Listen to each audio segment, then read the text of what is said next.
Oblivion song number 2 from Robert Kirkman. This is the second issue in Robert Kirkman's brand new thing. The first issue was great. I really liked the ideas and concepts presented in that book. And the characters seem cool. There's a lot of mystery boxes to open. The story is going to be, feels like it's going to be a slow burn. And this issue is exciting and interesting, but I feel like the actual story is going to run a long, long time.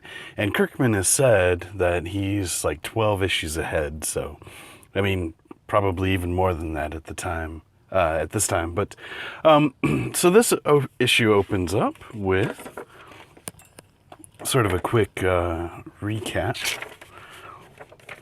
You get sort of a previously, and basically to catch you up.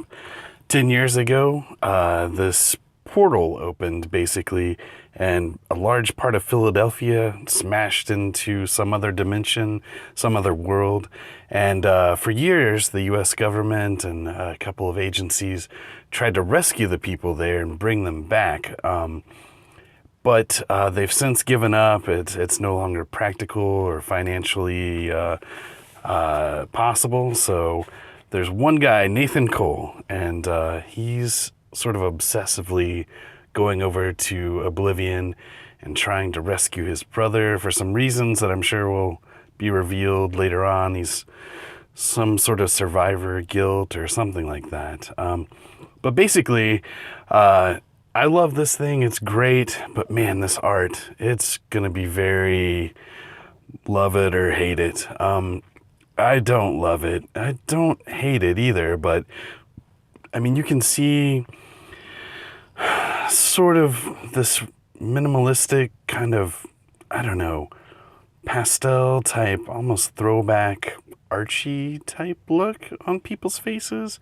I mean, these are not real distinct faces. I mean, you've got the two survivors from the previous book here, which I had no idea that's who they are. Of course, they've been cleaned up since Nathan rescued them from Oblivion in the last issue, but I mean, I had no idea who these people were. But, you know, it's forgivable because it's a great segue into them like kind of acclimatizing back into like regular life outside of Oblivion. And it kind of just shows, it's a great way for them to tour the museum and learn what happened while they were gone and good stuff like that.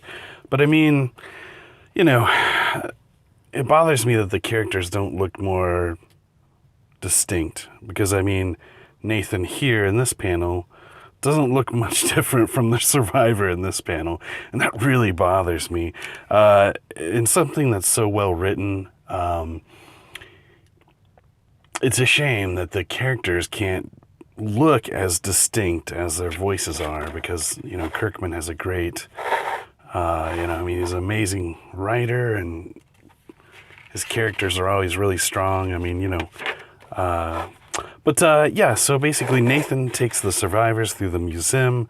He shows them some of the monument you can see in this panel here. This is the monument that he defaced in the first issue. Whenever he finds a survivor and brings them back, he kind of like sneaks in and like vandalizes it, you know.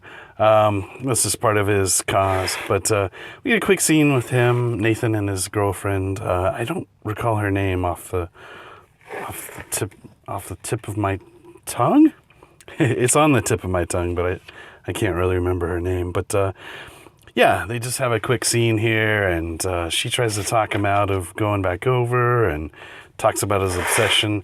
And here's another scene that kind of like shows my problem. So we segue from Nathan and his girlfriend into this scene.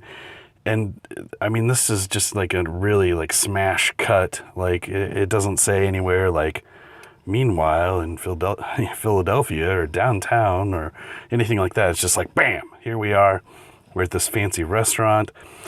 I had no idea that this was Bridget, the scientist from the last issue. She's the one that's helping Nathan. She's like maybe not a scientist, but like the medical person, seems like. So she's having this dinner basically with an old flame. Her husband, and I'm blanking on his name too, he's the science guy that Nathan rescued that's now on the team. So he was gone for a long time in Oblivion. She had moved on. She had met this guy. They're kind of like having a secret rendezvous here. Man, I had no idea this was Bridget, the nurse from the last issue. And that's kind of a shame. Like I said, it's kind of a problem that they don't have distinct looks to go with their great characters.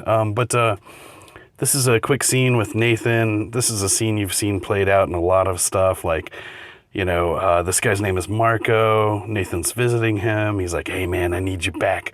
I need you back in the shit. He's like, I need you, I need a comrade. And you've seen this a million times, but it's fine. It's serviceable.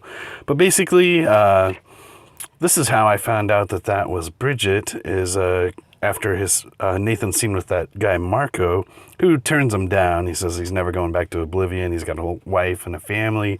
He's finally sleeping again.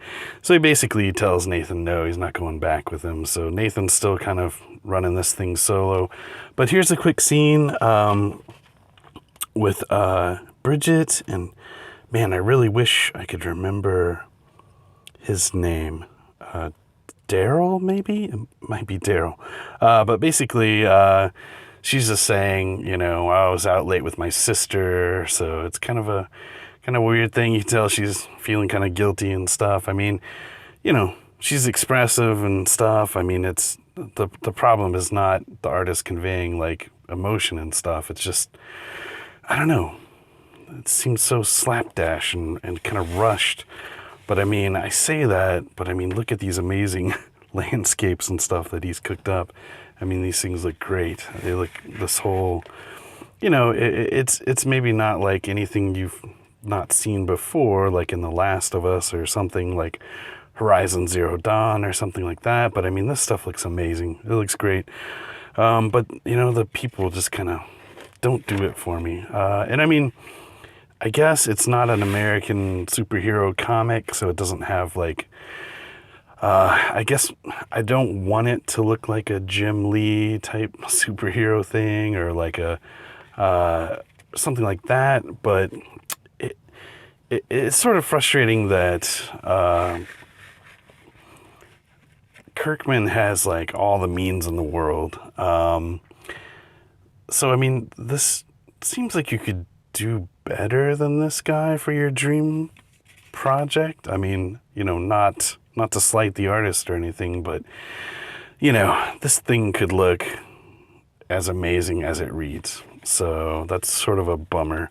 But that's my personal take on that.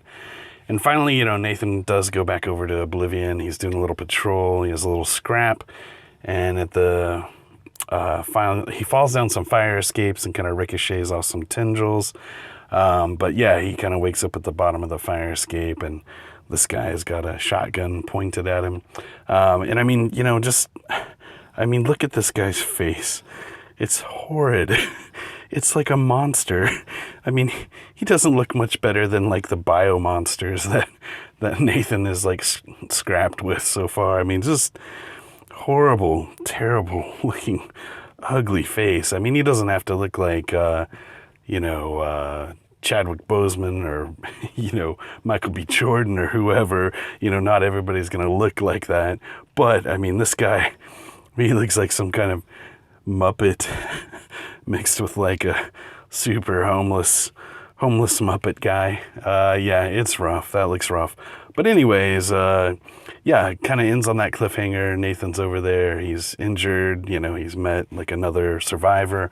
But, he kind of seems to be hostile. But, this guy gives me the vibe that he's probably going to be an ally. This might be his in to meet the scavengers and survivors we met from the last book. I mean, there could be different factions here. I mean, it's all very cool. All of this could go a very cool way.